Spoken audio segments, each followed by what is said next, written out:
ассалому алайкум бинандагони гиромӣ. Нашри ҷамбастии барномаи иттилоотии навид аст ки мустақиман манзуратон менамоем. Дар студия Манучер Маҳкамов ва сурдатарҷумон Авранг Қамаров. Дар оғози барнома таваҷҷӯҳ кунед ба сархати ахбор.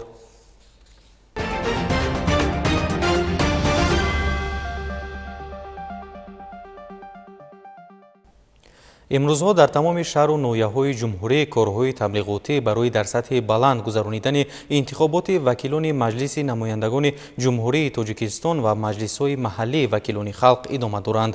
Бо мақсади дар сатҳи баланд баргузор намудани ин маъракаи муҳими сиёсӣ чорабинии ҷумҳуриявии рӯзи интихобкунандаи ҷавон баргузор шуд.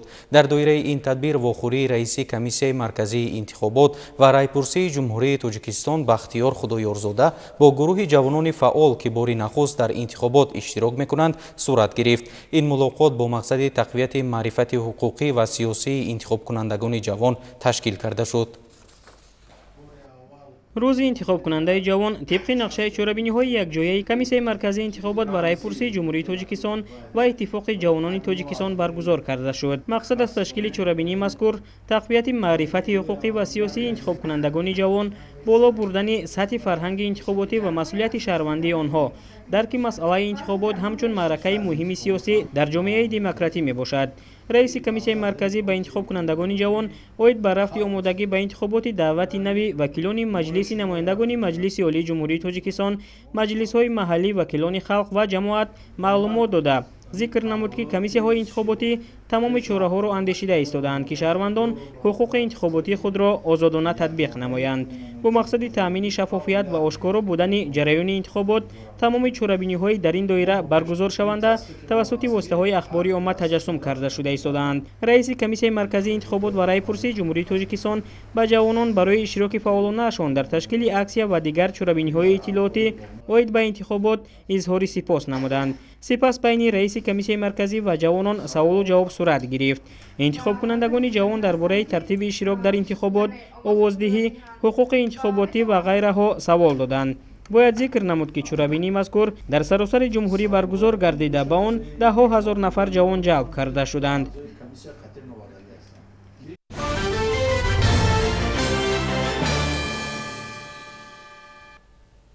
ҳамчунин имрӯз дар ҳошияи чорабинии ҷумҳуриявии рӯзи интихобкунандаи ҷавон гурӯҳи ҷавононе ки бори аввал дар ин маъракаи сиёсӣ иштирок мекунанд ба ҳавзаву участкаҳои интихоботӣ омада бо шароит ва қоидаҳои овоздиҳӣ шинос шуданд.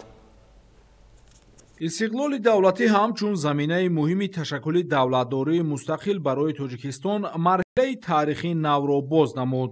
дар ин замина интихоби роҳи демократии рушд тақозо менамуд ки дар ташаккули ҳокимияти сиёсии иродаи мардум ба инобат гирифта шавад. бо ин мақсад бунёди низоми нави сиёсӣ ва дар заминаи он таъсиси ниҳоди интихобот чун механизми татбиқи муносибатҳои демократӣ амалӣ гардид.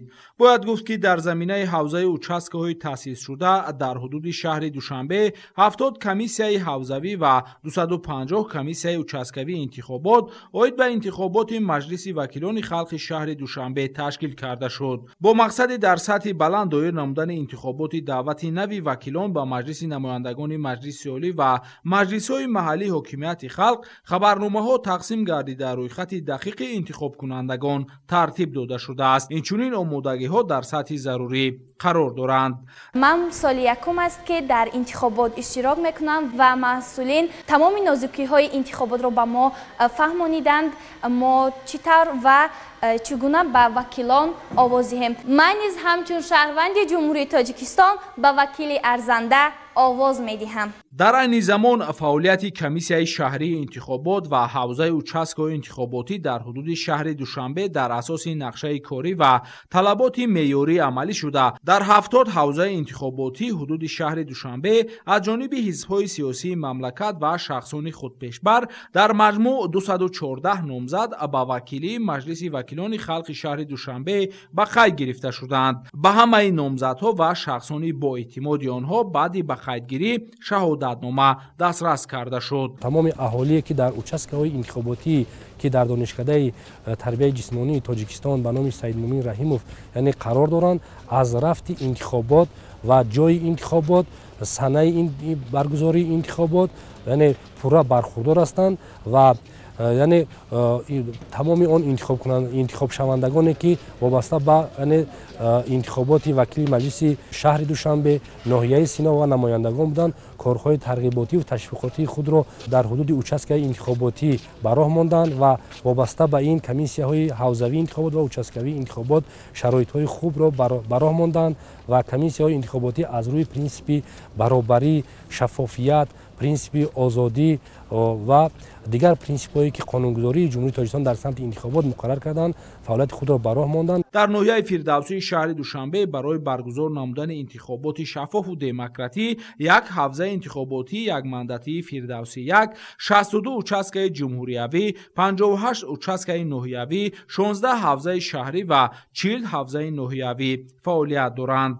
حوزه و اوچسکه‌های انتخاباتی در شهر دوشنبه برای در سطح بلند دایر نمودن انتخابات پرآماده میباشند. با مقصد آموزش جوانان در روز معرکه انتخاباتی، یعنی که جوانانی که سینشان به 18 رسیدن آوازدهی دارند آمدن برای جوانان دعوت شدن و با جوانان کارهای فرماندهی گذرانده شد که امروز جوانان باید درک کنند که در هر یک معرکه سیاسی انتخاباتی فعالانه شرکت ورزند و امروز جوانان ناحیه فردوسی نیز در معرکه انتخاباتی که روز 2 مارس سال جاری برگزار کرده می شود امروز با آنها کارهای فرماندهی برگزار کرده شد که تا که آنها احساس کنند که در هر یک معرکه سیاسی فعالانه شرکت ورزند. جوانان امروز باید درک کنند که با طور شفاف و آزاد برگزار کرده می شود.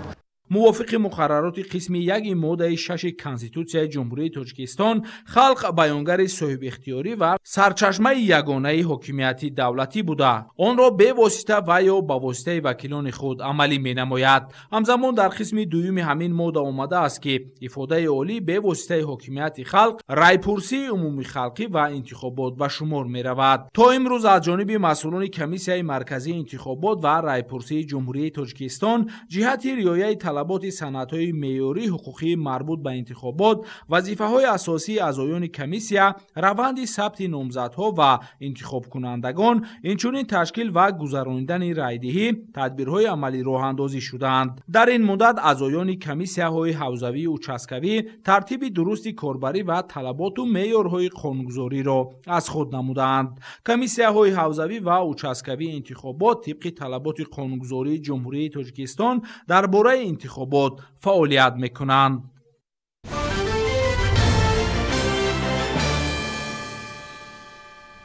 در جامعه دموکراتی و حقوق بنیاد تشکیل انتخابات همچون معرکه سیاسی و تامین شناخت آن چون نهاد سیاسی خیلی مهم میباشد. انتخابات اداره عالی به واسطه حاکمیت خلق توسط اظهار آزادانه و اختیاری اراده انتخاب کنندگان است با مقصد در سطح بلند دایر نمودن این معرکه مهم سیاسی در حوزه و اوچسکه های انتخاباتی شهر خوجند کارهای آمادگی جریان دارند.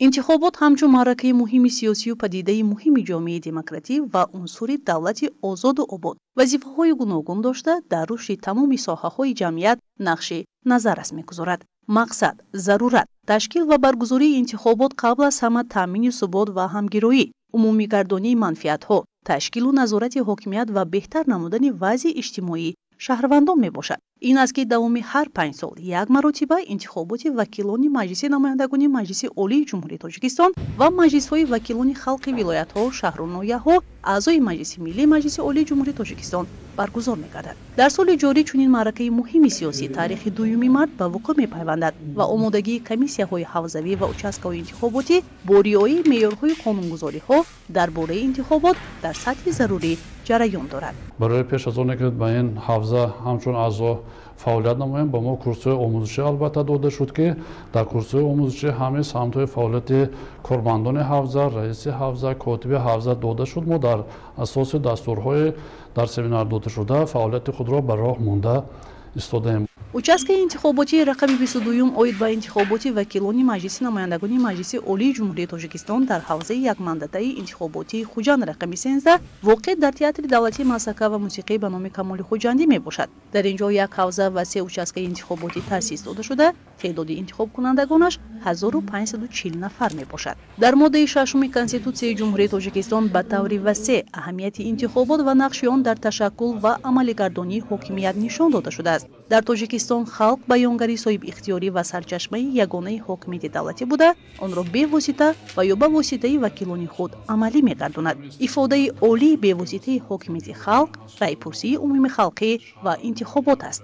яъне нақши интихобот ҳамчун восита дар воқеӣ гардидани ҳокимияти халқ бузург мебошад. аз ин лиҳоз барои таъмини иштироки шаҳрвандони тоҷикистон дар интихобот ки дар хориҷа қарор доранд дар назди сафоратхонаҳо, консулгарӣ ва намояндагиҳои ҷумҳурӣ дар 28 кишвари ҷаҳон 36 ҳавзаи интихоботӣ ташкил карда шудааст. рӯйхати интихобкунандагон аллакай тартиб дода шудааст. теъдоди интихобкунандагони ин участка 1540 нафарро ташкил медиҳанд ки аз инҳо 835 нафар занҳо, 705 нафар мардҳо ва 4 нафар нав ба синни 18 даромада мебошанд. дар ин участка 2 нафар маъюбон ҳам интихобкунанда мебошанд ки мо аллакай қуттиҳои заруриро ташкил кардагӣ ва дар рӯзи интихобот бевосита аъзони комиссия ба хонаи онҳо рафта номзадии онҳоро мегирем. воқеан ҳукумат ва мардум мустақиман тавассути интихобот бо ҳам пайваст мегарданд ва мардум ҳукуматро дар заминаи иродаи озоди хеш интихоб менамояд. мардум тавассути интихобот шахсиятҳои арзанда ва мувофиқ пайдо намуда онҳоро ҳамчун роҳбар ва ҳимоятгари манфиатҳои хеш интихоб мекунад. аз ин ҷост ки интихобот ҳамчун унсури муҳими ҷомеаи демократӣ дар таҷассуми иродаи шаҳрвандони мамлакат ташаккул ва таҳкими системаи сиёсӣ ва амалӣ гардонидани ҳокимияти мардум нақши бузург дорад.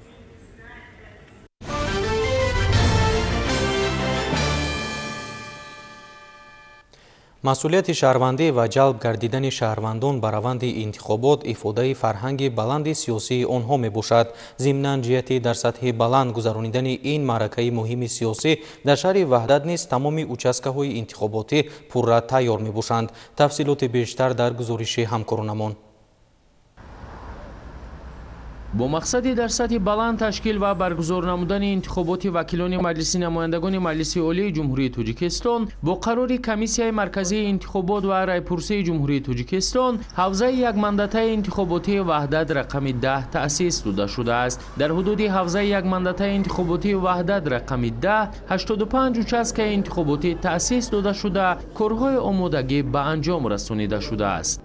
айни замон дар ҳудуди ҳавзаи якмандатаи интихоботии ваҳдат рақами 10 85 участкаи интихоботӣ таъсис дода шудааст ки барои ташкил ва баргузории ин чорабинии сиёсӣ интихоботи вакилони маҷлиси намояндагони маҷлиси олии ҷумҳурии тоҷикистон пурра омода мебошанд.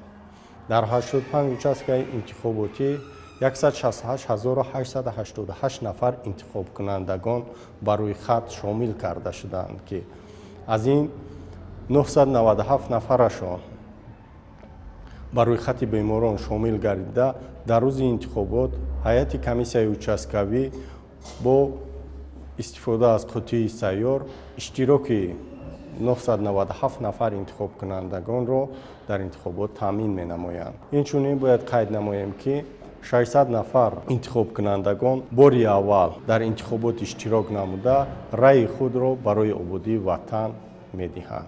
дар айни замон участкаҳои интихоботӣ бо ҳуҷраҳои овоздиҳӣ, хонаи модару кӯдак, варақаҳои тарғиботию ташвиқотии оид ба тарзи баргузории маъракаи интихобот, воситаҳои алоқа, таҷҳизоти электронӣ ва дигар маводи зарурӣ таъмин мебошанд. ҳадафи асосии фароҳам овардани муҳити муносиб барои шаҳрвандон ҷиҳати иштироки фаъолона дар раванди овоздиҳӣ мебошад. дар шаҳри ваҳдат дар ҳавзаи якмандатаи интихоботии ваҳдат рақами 10 тамоми шароитҳо дар участкаҳои интихоботӣ муҳайё гардида бо боварӣ комил гуфта метавонем ки интихоботи вакилони маҷлиси намояндагони маҷлиси олии ҷумҳурии тоҷикистон озод, шаффоф ва бо як масъулияти баланд ташкил ва баргузор карда мешавад. бо мақсади дар сатҳи баланд доир намудани интихоботи даъвати нави вакилон ба маҷлиси намояндагони маҷлиси олӣ ва маҷлисҳои маҳаллии ҳокимияти халқ хабарномаҳо тақсим ва рӯйхати дақиқи интихобкунандагон тартиб дода шуда омодагиҳо дар сатҳи зарурӣ идома доранд.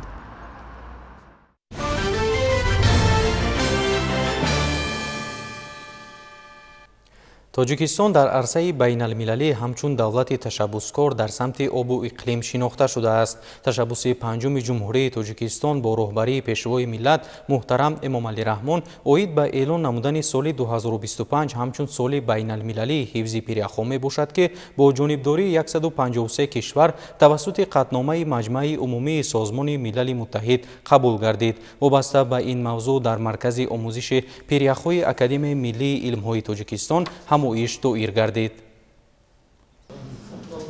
моҳи декабри соли 2022 бо қарори маҷмаи умумии Созмони Милали Муттаҳид ташаббуси панҷуми глобалии президенти ҷумҳурии Тоҷикистон муҳтарам Эмомалӣ Раҳмон қабул карда шуд ки тибқи он соли 2025 соли байналмилалии ҳифзи пиряхҳо ва 21 март рӯзи ҷаҳонии пиряхҳо эълон гардид. яъне ин ба он маъност ки ҷумҳурии Тоҷикистон ҳанӯз аз солҳои аввали соҳибистиқлолии мамлакат дар ҷаҳон ҳамчун пешоҳанг ва ташаббускор доир ба масоили обу иқлим дониста мешавад ва иқдомҳои кишвари мо аз ҷониби созмонҳои бонуфузи дунявӣ ба хубӣ қабул гардидаву дастгирӣ меёбад. шаҳодати ин гуфтаҳо қабул амалишавӣ ва дастгирӣ ёфтани ташаббусҳои ҳукумати ҷумҳурии Тоҷикистон доир ба масъалаҳои обу иқлим мебошад ки нуфузи кишвари моро ҳамчун давлати ташаббускор ва пешгом дар соҳаи обу иқлим ва ҳифзи муҳити зист устувортар кард. ҳамоиши имрӯза ки бо ибтикороти муассисаи давлатии илмии маркази омӯзиши пиряхҳои Академияи миллии илмҳои Тоҷикистон бо унвони соли байналмилалии ҳифзи пиряхҳо ва арзёбии илмии равандҳои криосфера баргузор гардид, бахшида ба рӯзи умумии ҷаҳонии пиряхҳо рӯйдаст гирифта шуд. дар тадбири мазкур роҳбарияти Академияи миллии илмҳои Тоҷикистон,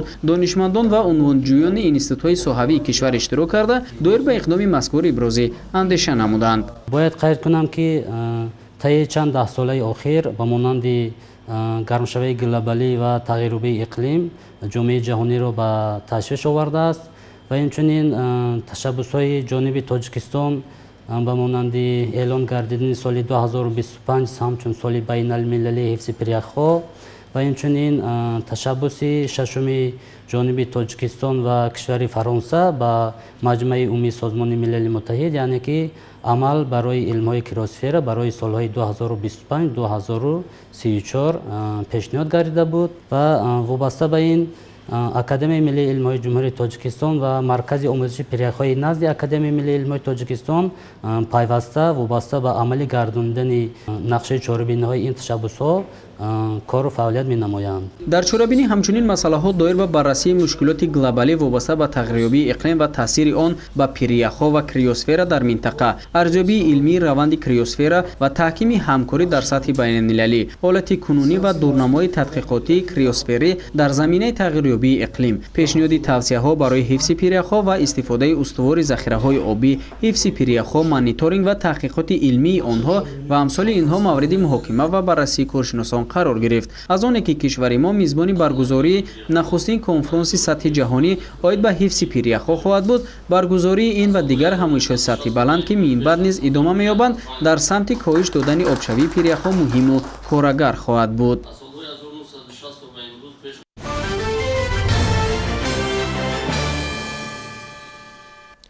тағйирёбии иқлим мушкилоти глобалӣ ба шумор меравад. аз ин рӯ мутахассисони соҳа пайваста бо дар назардошти иқлими минтақа бо барзгарону деҳқонон тавсияҳои муфид медиҳанд, махсусан дар ин шабу рӯз ки боду ҳаво дар манотиқи кишвар тағйир ёфта бориши барф ба қайд гирифта шуд, аксар аз деҳқонону кишоварзонро нигарон намуд. бо такя ба таҷриба ва донишу назариявии амалии худ олимону мутахассисони соҳа ба боғдорону деҳқонон маслиҳатҳои муфид пешниҳод мекунанд. идомаи мавзӯъ дар гузориши ҳамкорони мо аз минтақаи бохтари вилояти Хатлон.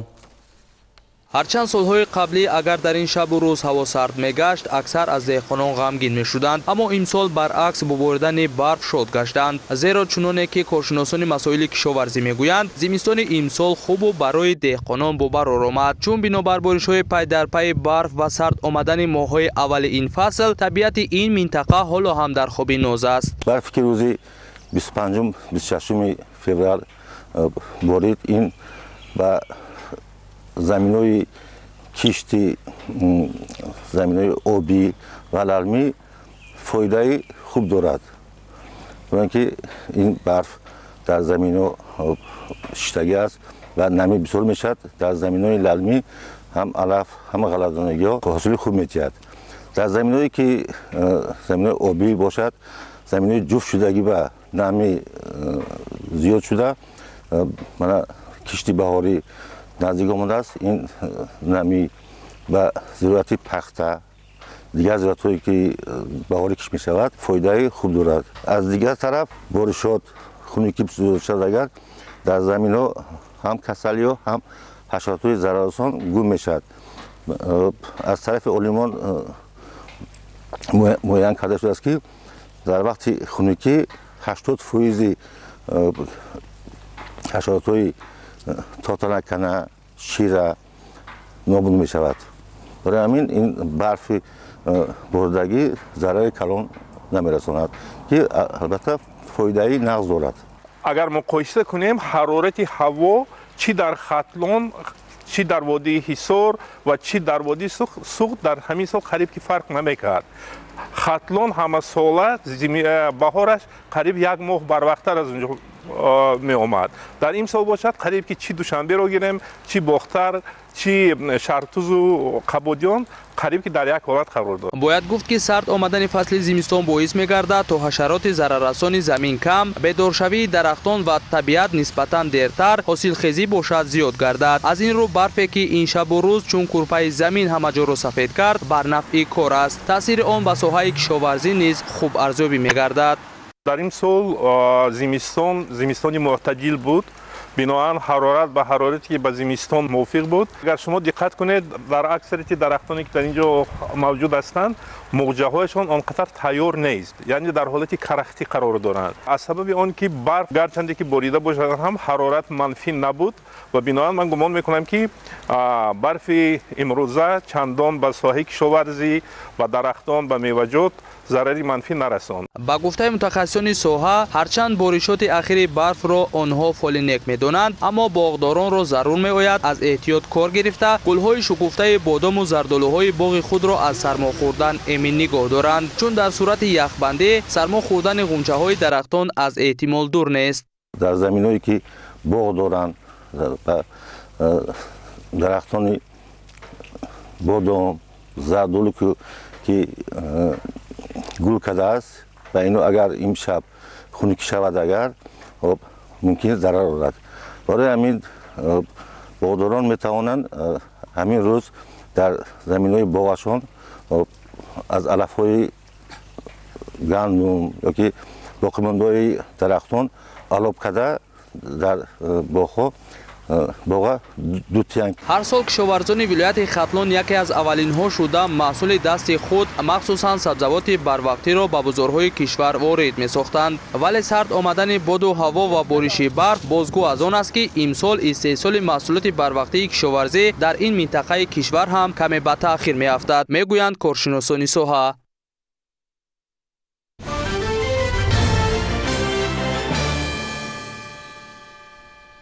با ابتکار مقامات اجرایی حاکمیت دولتی ولایت سوغد در نزد تئاتر ولایتی موسیقی مضحکوی به نام کمال خوجندی شهر خوجند یارمرکه فروش نهال و کوچت و تخمی گل و زراعت دایر گردید. این یارمرکه با مقصد متشکلانه گذرانیدن معرکه سبزه‌زارکنی و آبادانی و رسانیدن یاری عملی به خواجگی‌های کشاورزی و اهالی ولایت گذرانیده شد. جزئیات بیشتر در مطلب نوبتی برنامه.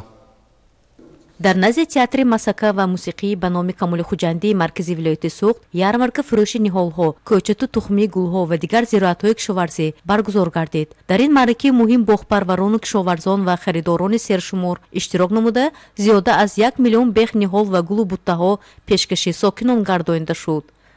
البته سالهای آخر در رشد باغ و تاکپروری در جمهوری تاجیکستان علاقه 4مین برنامه رفته ایستاده است و برنامه ما سال از سال از یکدیگر فرق می‌کند. برنامه‌ای که ما در سال 2025-2029 قبول کردیم اساساً برای بنیاد باغ‌های اینتنسیوی رمانت کرده شده است. امروز ما علاقه دیده ایستادیم که در قطار نهال‌های عنعنوی ما نهال‌هایی که اینتنسیوی میباشند یعنی قطپست و مقدارشان زیاد دیده ایستادیم. اینچنین خصوصیت خاصی یارمرکه امروزه وقتی که من شناس گردیدم طلبات به نهال‌های دکوراتیوی خیلی زیاد شده است. اینجا هم مگنولیا هم از استحصال ایتالیا استحصال پولش آوردن. این آن را نشان می‌دهد که درجه نیکوحوالی мардуми тоҷикистон рӯз аз рӯз пешрафт истодааст ва ин нишони он аст ки тоҷикистони гулгулшукуфии мо боз ҳам аз истифодаи ин ниҳолҳо беҳтар мегардад. дар ярмарки мазкур намояндагони шаҳру навоҳии вилоят ва ташкилоту идораҳои соҳаи кишоварзӣ бо маҳсулоти худ иштирок намуданд. Сокинон имконият доштанд ки аз навъҳои гуногуни ниҳолҳои мевадиҳанда, дарахтони ороишӣ ва гулбуттаҳо интихоб ва харидорӣ намоянд. Олимону мутахассисони соҳа ба боғпарварон ва харидорон маслиҳатҳои судманд дода, роҳҳои самарабахши парвариш, ҳосилнокӣ ва пешгирии бемориҳои ниҳолҳоро шарҳ доданд. имрӯз кишоварзони истиравшан зиёда аз 200 000 ниҳолҳои ҳархела, тамоми намудҳои ниҳолҳои ҳархела ба фурӯш ва намоиш гузошта истодаанд. мо бояд тоҷикистони азизамонро бо гулу гулзор кабудизор гардонида тамоми мавзеъҳо, тамоми деҳаҳо, тамоми шаҳрҳоро ба гулгаштҳои ба шаҳри сабз табдил диҳем. яке аз иштирокчиёни фаъоли ярмарка Саид Ислом Раҳмонов, як ҷавони боистеъдод аз шаҳри Истиравшан, ҷамоати Сабристон мебошад. Ин деҳа ки бо сифати баланди маҳсулоти ниҳолпарварии худ машҳур аст, мақоми аввалро дар кишвар касб кардааст. Сарфи назар аз ҷавон буданаш, Саид Ислом Раҳмонов анъанаи ниҳолпарвариро аз падар ва бобои худ омӯхта, имрӯз дар парвариши ниҳолҳо таҷрибаи кофӣ дорад. ӯ на танҳо парвариши ниҳолҳои мевадиҳанда ва ороиширо ба дараҷаи касбӣ расонидааст, балки ба харидорон дар интихоби беҳтарин навъҳои ниҳоли дарахтон машварат медиҳад. ин аз даври қадим ниҳолпарварӣ ки машҳур мо амои анварди омда тайёр дида мана бора овардем. нави шафтолу лолаҳай, анҷир шафтолуҳай, чемпионҳай. баргузории ярмарка фурӯши ниҳолҳо яке аз иқдомҳои муҳим дар самти рушди боғдорӣ ва кишоварзӣ мебошад. ин чорабинӣ на танҳо ба сокинон дар интихоби ниҳолҳои босифат кӯмак мерасонад, балки ба рушди иқтисодиёти маҳаллӣ ва беҳтар шудани муҳити зист низ саҳми арзанда мегузорад.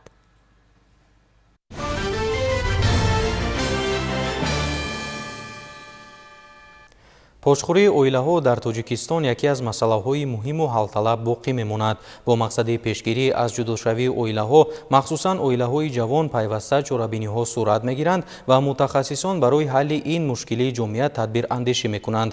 ҳамкоронамон дар ҳамин мавзӯъ шарҳи бештар доранд. соли 2024 дар ҷумҳурии тоҷикистон 75197 ақди никоҳ ба қайди давлатӣ гирифта шуда, 9102 оила дар ниҳоди ба қайдгирии давлатӣ асноди ҳолати шаҳрвандӣ ақди никоҳи худро бекор намуданд. Ба иттилои риёсати асноди ҳолати шаҳрвандии Вазорати адлияи ҷумҳурии Тоҷикистон, соли гузашта сабти ақди никоҳ ва бекоркунии он дар муқоиса ба солҳои қаблӣ коҳиш ёфтааст, аммо нишондиҳандаҳои бекоркунии ақди никоҳ ҳанӯзам ҷойи нигаронӣ аст. маҳз бо шарофати оила рушди давлат босубот гардида, неку аҳволи халқ беҳтар мегардад. аз ин рӯ ҳолдонҳои соҳа мегӯянд ки бояд роҳи ҳалли мушкилоти ҷудошавии оилаҳо ҳар чӣ зудтар пайдо карда шавад. соли 2022 дар ҷумҳурии тоҷикистон аз ҷониби мақомоти сабти асоси ҳолати шаҳрвандии Вазорати адлияи ҷумҳурии тоҷикистон 13876 бекоршавии ақди никоҳ ба қайди давлатӣ гирифта шуд. ин нишондиҳанда боиси нигаронӣ зиёд шуд. хушбахтона дар пайи чораандешиҳои ниҳодҳои давлатӣ ва ҷомеаи шаҳрвандӣ бекоршавии ақди никоҳ дар 2 соли охир 12% коҳиш ёфт. барои мисол, соли 2023 дар ҷумҳурӣ 10296 адад ба қайд гирифта шуд ва дар соли 2024 9102 адад бекоршавии ақди никоҳ ба қайд гирифта шуд. аммо ин коҳишёбӣ қонеъкунанда нест. барои ин мо бояд дар ҳамбастагӣ барои ташкили оилаи солим, ҷомеаи солим талош кунем. طبق معلومات آماری سال 2024 در جمهوری تاجیکستان بیش از 9000 اویله در مقامات ثبت اسناد حالت شهروندی عقد نکاح خود را بکار نمودند. از این شماره 6279 نفر با قرار سوتا، 2684 نفر با عریضه یک جایه و 140 نفر با عریضه یکی از همسران از هم جدا شدند. آماری نگران کننده در اینجاست که 8396 کودک در پی جداشوی اویله ها در تربیت یکی از والدین گذاشته شدند. ندانستن معرفت اویله داری، تربیت نکردنی چی جوان پسران چی جوان دختران در روحیت معرفت اویله‌داری و ارزش‌های آداب اویله‌داری و همزمان احترام نکردن ارزش‌های اویله‌داری و از جانب جوانپسران یعنی از جانب مردم کم گردیدن مسئولیت شناسی در اویله، یعنی همون عهده‌داری هایی که به ذمه مردان گذاشته شده است اجرا نکردن همون عهده‌داری خودشون، کاهش یافتن تربیه جوان دختران یعنی در همه عامل ها سبب ها که صبر ندارن، تحمل ندارن، بسیار تقلید کاری میکنن که اینها میتواند باعث سبب ها و عامل های پاش خوردن اویله ها گردد. کارشناسان سبب جداشوی اویله ها را به هر نوع شرح میدهند. بسیاری ها به آن نظرند که نداشتن معلومات کافی درباره زندگی، حکمت زندگی، مقصد از زندگی باعث به پاشخوری اویله ها میگردد. برخی دیگر به آن باورند که دخالت شخصانی سیوم به زندگی نوخانه‌داران و عامل های اجتماعی سبب ناسالمی اویله و جداشوی آنها گشته است. بسیارتر ما میخواهیم که کلینمو معلومات عالی داشته باشند. وقتی که کلینی معلومات عالی دار دیگر است و معلومات میانه دیگر است. برای که دختری که معلومات عالی دارد خسرو خشتمانشان به حرمت عزتش میرسد. ما باید دخترمو اول یکم برای خانه‌دار شوی تیار کنیم. برای تشکیل اویله سالم ما باید خوردآور دختر بچه‌هایی که مادر در اینجا آموزگاری وی است باید تربیت کند. تربیت اول از خانه می شود و در راه زندگی باید اینها تیار کند، برای که بر وقتتر شوهر میتن اینها از همین سبب که یعنی اویله فهمیش ندارن، آینده اویله فهمیش ندارن، برای همین خاطر اینها جدا می شوند و صبر ندارن که گپی کلونو قدیم سال کار کردن اینها ندارن. از همین سبب من در همین میبینم این پاشخوری همین اویله یوشه. جامعه سالم از اویله سالم و نسل سالم تشکل می‌یابد. دولت جامعه سالم را پشتیبانی می‌کند، اما جنبه مهم سیاست ملی این دستگیری مدنیت مناسبت مسئولیتناک شهروندان نسبت به برپا نمودن جامعه سالم محسوب می‌یابد. اویله سالم قسم از جامعه سالم بوده. جامعه سالم باشد در نوبت خود نشان دولت پرقدرت است.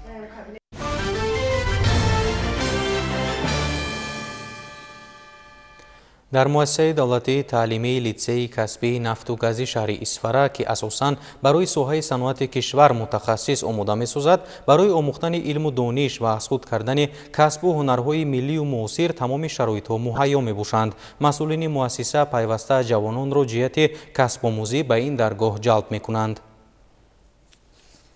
дар баробари дигар масъалаҳои муҳими соҳаҳои иқтисодиёту иҷтимоият дар паёми имсолаи президенти ҷумҳурии тоҷикистон муҳтарам эмомалӣ раҳмон ба маҷлиси олии мамлакат ба соҳаи таҳсилоти касбӣ ҳамчун самти афзалиятнок ва касбомӯзии ҷавонон таваҷҷӯҳи хоса зоҳир гардид, зиро мувофиқ ба талаботи рӯз омӯзонидани касбҳои коргарӣ ба шаҳрвандон ва дар ин замина соҳиби касбу ҳунар кардану ба бозори меҳнати дохилӣ ва хориҷи дуру наздик ворид намудани онҳо яке аз масъалаҳои муҳими ҷомеаи имрӯзаи мо маҳсуб мешавад. дар муассисаи давлатии таълимии литсеи касбии нафту гази шаҳри исфара ки асосан ба соҳаи саноати кишвар кадрҳои баландихтисос омода месозад, барои омӯхтани илму дониш ва аз худ кардани касбу ҳунарҳои миллию муосир тамоми шароитҳо муҳайё карда шуда, барои ҷалби ҳарчи бештари ҷавонон ва дигар қишрҳои ҷомеа ба касбомӯзӣ пайваста тадбир меандешанд. алон дар литсеи мазкур 319 нафар хонандагон аз рӯи 15 ихтисос ба касбомӯзӣ фаро гирифта шуда, ба онҳо 22 нафар омӯзгорон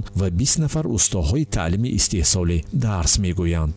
айни замон дар муассиса аз рӯи 15 ихтисос муассилин ба касбомӯзӣ фаро гирифта шуданд ва давомнокии таҳсил дар муассиса аз 1 то 2 сол аст, яъне баъд аз хатми синфи 11 1 сол ва пас аз хатми синфи 9 2 сол ба таҳсил фаро гирифта шуданд ва дар муассиса тамоми шароиту имкониятҳо барои таҳсили хонандагон фароҳам оварда шудааст. бо як ба хӯроки гарм хонандагон таъмин мегарданд ва муассиса дорои синфхонаҳои барқ ҳаво, бояи моддии техникӣ муосир ва инчунин хобҳои замонавӣ, китобхона таъмин аст ва муассиса бо корхонаҳои бузурги соҳавӣ ки дар ҳудуди шаҳру деҳоти исфара ҷойгиранд, аз қабили корхонаи муштараки петролиум суғд ва суғд нафту газ, инчунин субҳи ватан, чархи заррин, корхонаҳои масолеҳи сохтмонии шаҳри исфара ки муассилин метавонанд раванди таҷрибаомӯзӣ истеҳсолӣ ва таҷрибаомӯзии таълимии худро дар ин корхонаҳои номбар гардида гузаронанд ва пас аз хатм бошад муассилин метавонанд дар онҷа фаъолияти худро идома диҳанд. таъкидҳои пешвои миллат дар мавриди соҳибкасб гардонидани аҳолии мамлакат дар маркази таваҷҷуҳи кормандони ин боргоҳи маърифат қарор дорад, зеро дар ҷаҳони муосир бедоштани ҳунар ва ё ихтисоси мувофиқ шахс наметавонад мавқеи худро дар ҷомеа пайдо кунад ва рӯзу рӯзгорашро пеш барад. дар маҷмӯъ бояд таъкид намуд ки омӯхтани касбу ҳунарҳои миллию муосир дар ҷавонӣ боис ба пешбурди зиндагӣ шоиста мегардад. аз ин рӯ ҳар як нафарро мебояд ки новобаста ба самти фаъолият ҳатман як касбро аз худ намояд, зеро касбомӯзӣ омили муваффақият ва таъмини зиндагӣ сазовор аст.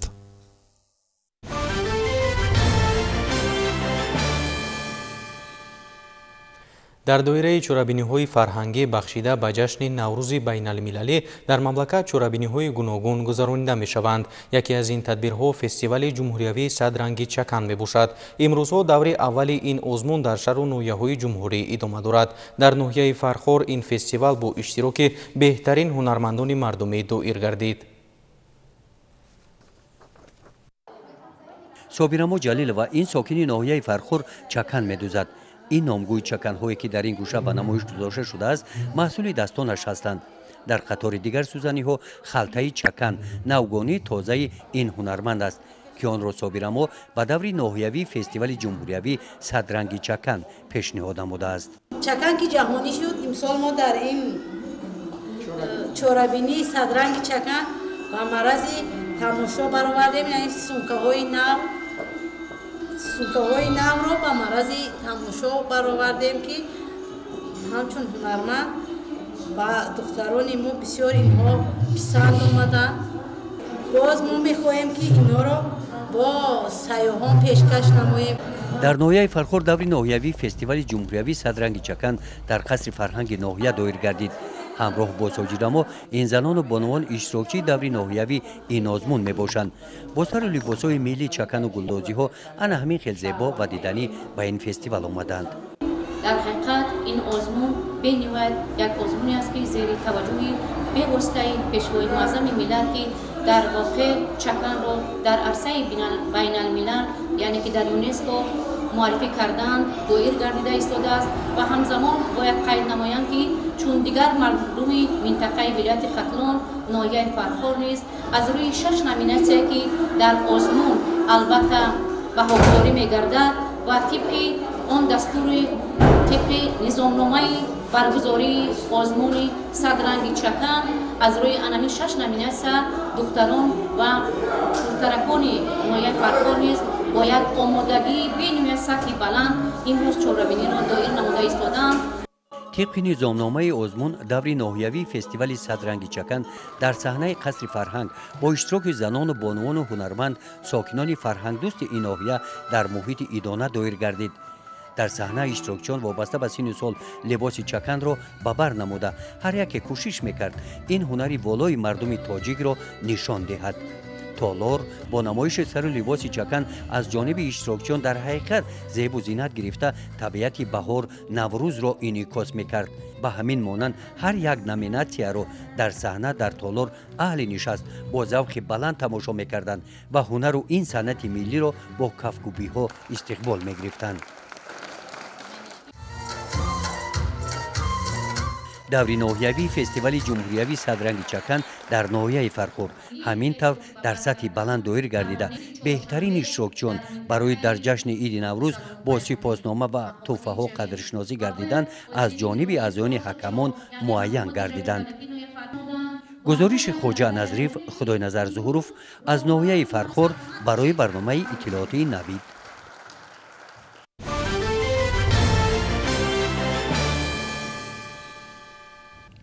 дар театри давлатии академияи опера ва балети ба номи Садриддин Айнӣ шоми мусиқии Болливуд доир гардид. лоиҳа бори аввал дар охири моҳи ноябри соли гузашта пешниҳоди сокинону меҳмонони пойтахт гардонида шуда аз ҷониби тамошобинон хеле гарм пазируфта шуд. баъд аз дархости зиёди мухлисон ин барномаи консертӣ дубора намоиш дода шуд.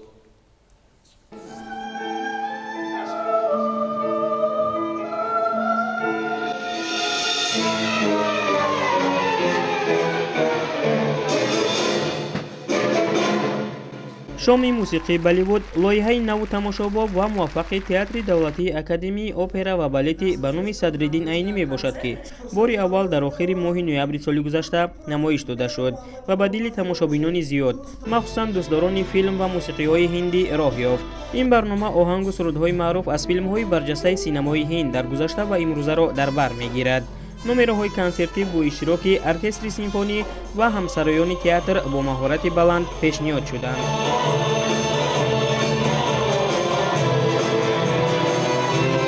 ارکستر سیمفونی، تئاتر اپرا و بالت آهنگ‌ها را از فیلم‌های سنگم، تشنه انتقام، علی بابا و چیل روغزن، اوم شانتی اوم، بجیراو و مستانی، فرد و فرو میرسد یونه، هم در غم و هم در شادی، هیچگاه الوداع مگوی و غیره ها را اجرا نمود. در برنامه همگی 19 نمره موجود است و آن از جانب سلیسان اپرا، نمایندگان سفارت هندوستان در تاجیکستان و هنرمند استرادای تاجیک محمد رفیع کرامت الله اجرا شدند.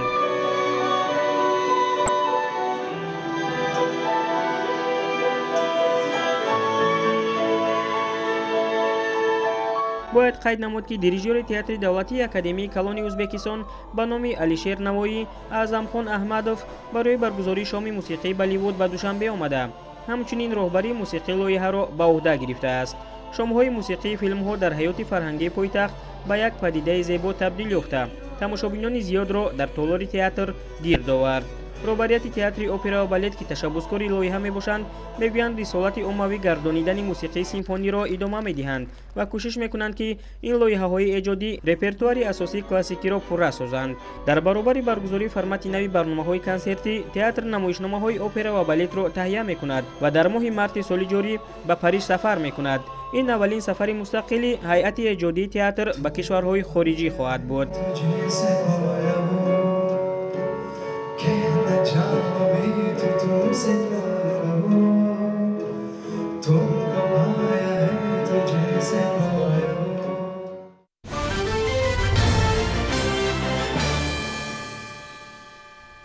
در شهر دوشنبه مسابقه جمهوریوی اوید به سامبو و سامبوی رزمی آغاز گردید. در این مسابقه با شکوه جمهوریوی بهترین ورزشکاران از مناطق گوناگون جمهوری سبقت میکنند. از مراسم گشوده شوی و سبقت ورزشکاران همکارانمان گزارش میدهند.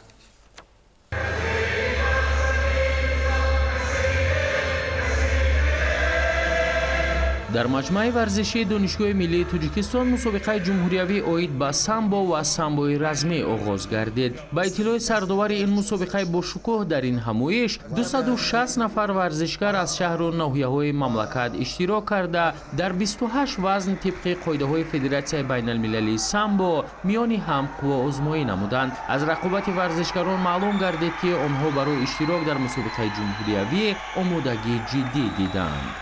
مقصد اساسی برگزار گرداندن مسابقه سامبو چمپیونات سامبو در تاجیکستان این است که برای معین کردن دسته منتخب برای در آینده اشتراک نمودن در مسابقه بین المللی آسیا و چمپیونات جهان اوید به سامبو می باشد. مقصد ما این است که سامبو را در تاجیکستان نه فقط در شهر دوشنبه در همه ولایت‌ها ریواج رونق یابند، ورزشکارا را بسیار کنیم، همین خیلی مسابقه را هم در دیگر ولایت‌ها هم برگزار کنیم و یک تیم منتخبی با قوت سازیم که در دیگر دولت‌ها پرچم ملت را بلند بردارند. ظفر علیم-شویف جوان سرتلاش و با غیرت ورزشکار موفق و متین اراده جایزه‌دار چمپیونات جهان و چمپیون آسیا در مسابقه جمهوریوی اوید به سامبو و سامبوی رزمی اشتراک کرده با اصول‌های به خود خاص همه حریفانش را مغلوب نمود و مرتبه 12 در وزن خود چمپیون جمهوری تاجیکستان گردید. با سه رقیب مبارزه بردم و با خوری فینالی با ورزشکار ولایت سوخت که اون همروز رجمبوف چمپیون آسیا پریزور جهان است. با اصول لط دادن پایش غالب آمدم و سزاوار جای اول شدم. در سال 2025 12 مرتبه چمپیون تاجیکستان شدم. мусобиқа дар сатҳи баланд баргузор гардида доварони бо таҷриба ва устудони варзиш ба қувваузмоии варзишгарон баҳои хуб доданд. мақсади асосии мо дарёфти беҳтарин варзишгарон ва ҷалб намудану мукаммал кардани дастаи мунтахаби ҷумҳурии Тоҷикистон оид ба самбо ва самбои размӣ мебошад. талош дорем ки варзишгаронро ба машқҳои дастаҷамъӣ ҷалб карда онҳоро барои иштирок дар сабқатҳои ҷаҳонии самбо омода намоем то номбардори давлату миллат бошанд. иброз доштанд дастандаркорони ин мусобиқа. рӯзи дуюм аст мусобиқаи чемпионати Тоҷикистон оид самбо ва самбои размӣ гузашта истодааст ва имрӯз вохӯриҳои финалӣ яъне давраҳои финалӣ ки варзишгарони тоҷик аллакай мо мебинем ки чӣ қадар маҳоратҳои хуб нишон дода истоданд ва мо ҳаракат мекунем ки дар оянда варзишгарони мо дар чемпионатҳои ҷаҳон осиё парчами Тоҷикистонро баланд бардоранд. ҳадафи мусобиқаи мазкурро масъулин пеш аз ҳама тарғиби тарзи ҳаёти солим, рушду нумӯи самбо ва самбои размӣ дар Тоҷикистон ва таҳкими дӯстию рафоқат миёни варзишгарони минтақаҳои ҷумҳурӣ арзёбӣ карданд.